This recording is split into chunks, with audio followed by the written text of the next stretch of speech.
Guys, today I'll be going to discuss about the queue data structure.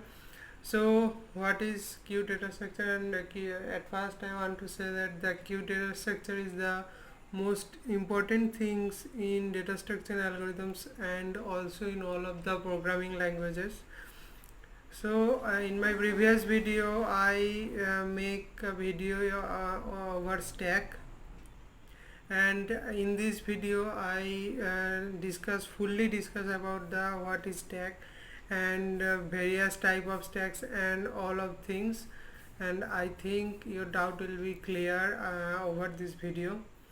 And I'll also say about the LIFO FIFO function and also DQ NQ and push pop, all of things in this video. So see carefully. At first I am going to say about the what is queue data structure. You can see that queue is a linear data structure. What is the first element? You can see that the queue is the first element in increased from the end called rear, and deleted from the other end called is as front. In a queue, one end is always used to insert data and the other is used to delete data, because queue is the open in the both its end. So it is the duplicate something the opposite things of stack. In stack I said that stack is a one way, and in this queue it has the two way. It has the in and out position is different. So it is the something different from stacks, So I'll be going to say about the full of things about queue, which type of it is look like. So see it. So guys, here you can see that it is the type. It means that it is the structure, or it is look like the queue data structure. So see that the queue data structure has it is the element 1 2 and 3 4. It's also the element or data of this queue. And queue is like it is the vertically, and it is also you can write is it is in horizontally, isn't matter, no. So then I you can see here that it is the DQ. It has the two part. It is the DQ and NQ. I will be say about the DQ and NQ. So DQ is the also a deletion from the first element, and the last element it's called the NQ. And here you can see that the in it is from here, from this position, from the first position data will be inputted, and and at last the last data, which is the you can see here it is the 4, and 4 can be out or out in any time. If I want to store in a full queue data structure and it is fully loaded, so I can store any data. So here the queue overflow not created, because it has the 2 point in and out. If it is the full, I again say that if it is full and I want to put a data in the queue data structure or queue data structure, so it will be uh, right thing for us, or I can input the data in this. And it is also maintain the FIFO function, which is discuss about in previous video.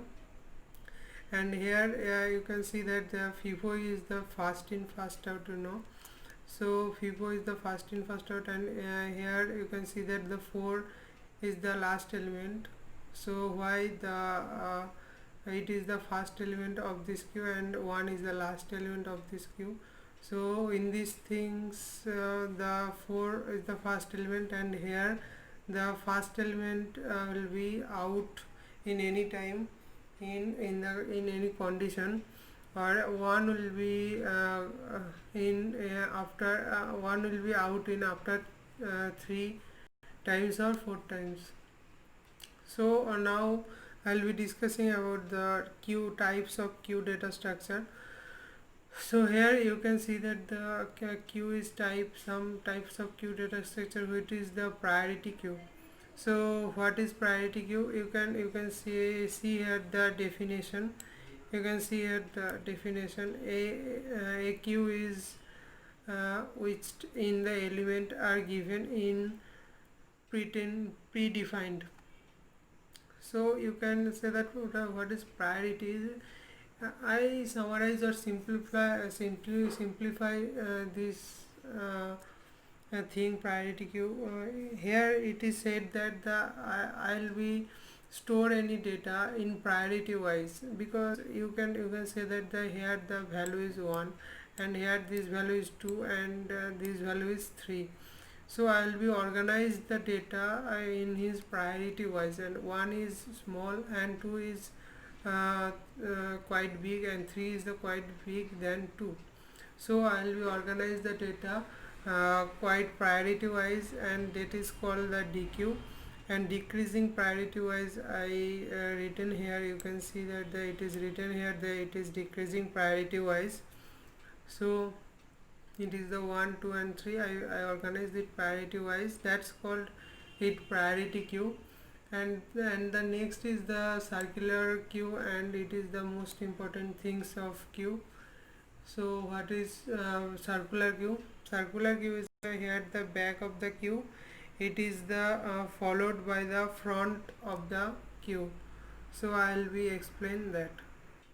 So guys, it has a 3 step to define the circular queue. So at first it is the step 0. You can see that it is the step 0.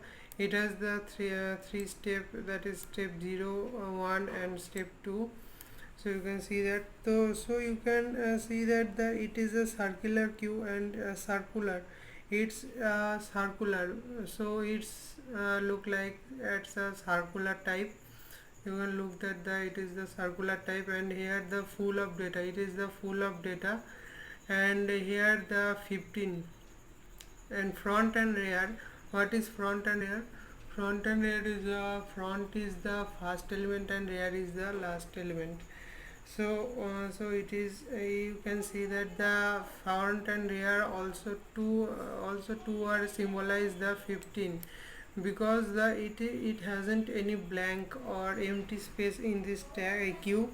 In this queue, it's because that it's assume that the 15 is the front and rear position of this queue. And the first step, you can see that the this position is empty. You can see that this position is empty.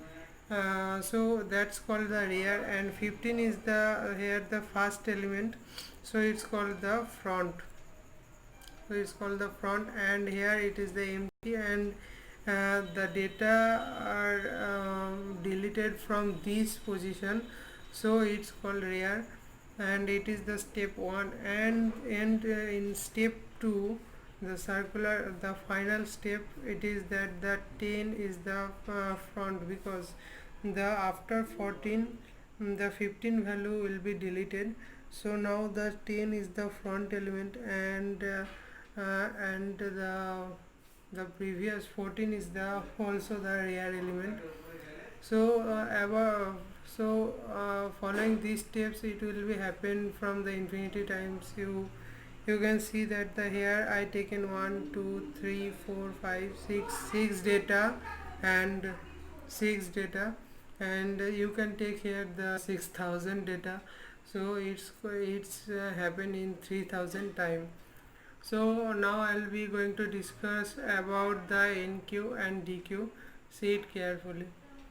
So guys, you can see that the NQ and DQ here, it is the NQ and it is the DQ.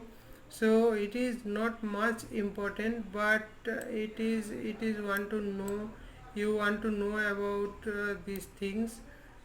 So that is the NQ and DQ. So what is NQ? NQ is the when Q is empty. You can see that when Q is empty and NQ is not possible, when it's called the NQ.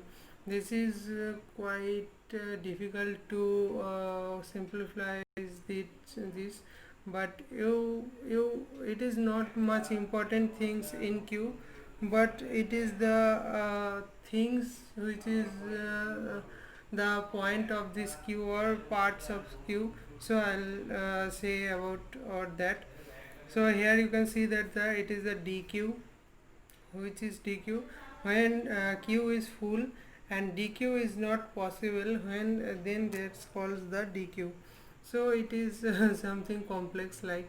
So you can see here all of the things about the Q data structure, and in the next video I mostly made in the Java language of beginners. In my previous video I made a video in Java language which is in the print hello world. So in my next video I will be going quite difficult in Java language. So I going to written some difficult programming in Java in my next video. So see you in next video, and the second next video I will be make a summarize or algorithmic things about the queue and stack data structure. So if video is helpful, please like, share, subscribe my channel, and thank you. Till the next video.